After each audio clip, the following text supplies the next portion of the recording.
ब्लॉगꯁꯤꯗꯤ introduction की होइदोइनेबको अदो मयाम अइदो हाना video आंगांगी मसा मसा सेमगदि थागतखरे अदो इंट्रो ब्लॉग ओइने तौबदि ngasiना अहानबनेबा मयाम अइगी मिंग बिला लैमा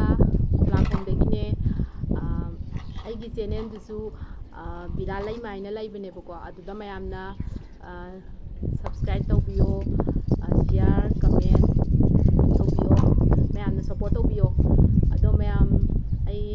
कंटेंट से मुकबांग ओइरो अदगी चैलेंज ओइरो अदुम मयामना नुंगाइगदौ मोंगदा तौजरके ब्लॉग मक्ता ओइरसु मयामना सुम येंगिंगदौ मोंग सुम मफम सुम चटप खोटपदा दुम तौजरके अदो मयामना सपोर्ट तौबियो